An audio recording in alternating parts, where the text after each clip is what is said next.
This episode is brought to you by San Pellegrino Ciao. A gift from Italy to your home. San Pellegrino Ciao is a flavored sparkling water made with real fruit juice, finished with a pinch of Sicilian salt for a perfectly balanced taste. So which flavor will you choose? Peach, lime, blood orange, cherry, or maybe the all-new limoncello? Crafted in Italy with 0 grams of added sugar. San Pellegrino Ciao. Buy it now. Sunday morning.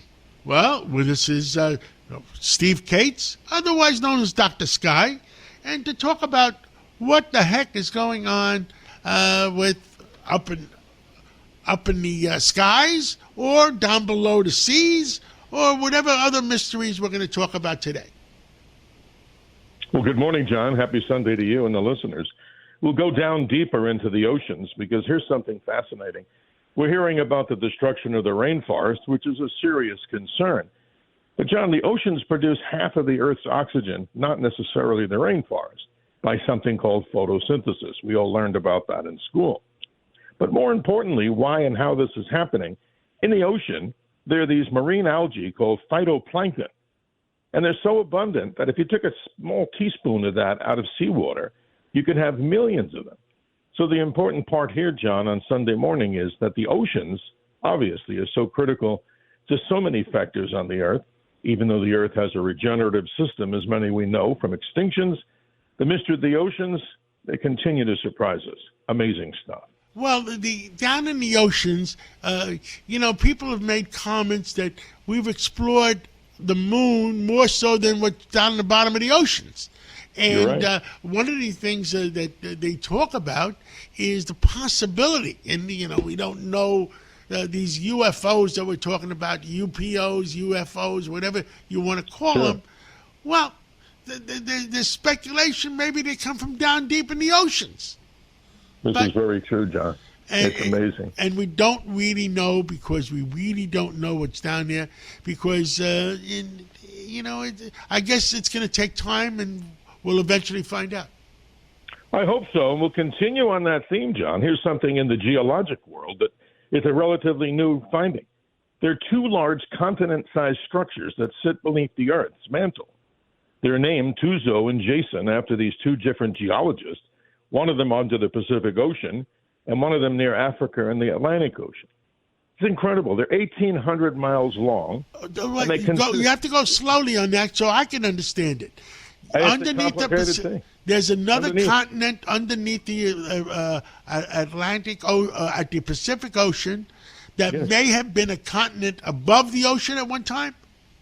John, no, it's deeper inside the Earth. And it's these structures that nobody understands. They're continent-sized, big, massive sheets of rock, 1,800 miles long, which is 6% of the volume of the Earth. And they've been there maybe 200 million years ago. But here's one of the theories, John, of where this might have come about.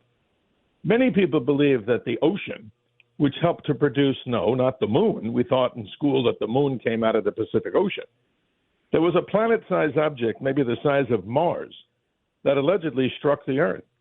And when it exploded or pushed material into the surface of the Earth, these pieces of that other planetary object, called Theia, which was the planetary object that hit the Earth, this is what's still underneath. But, John, it has so much to do with how the Earth vibrates. They call them plate tectonics, with earthquakes. So once again, just like the oceans, we're learning so much about these great mysteries of what lies below our feet. And the beat goes on. Wow.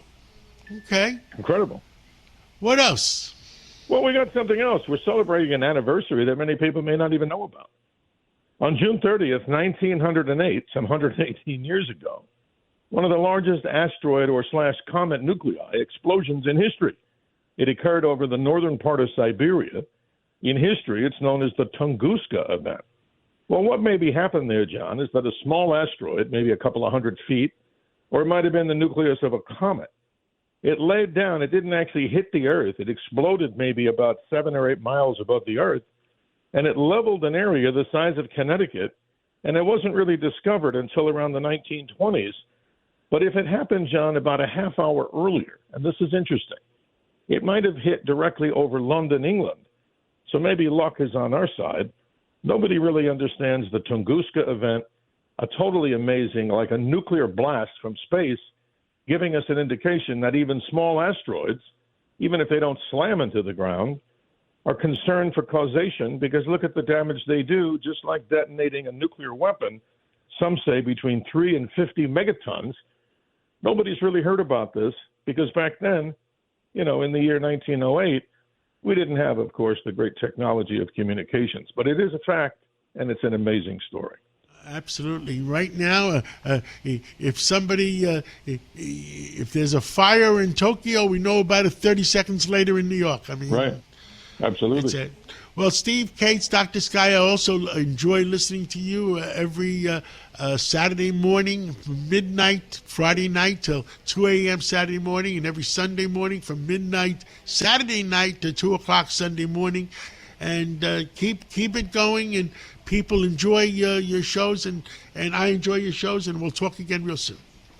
Thank you, John. Have a great Sunday, and we'll talk next week about the great things you can see in the July skies as we celebrate our 250th anniversary of the greatest nation, the United States of America. Thank you, John. Have a good Sunday.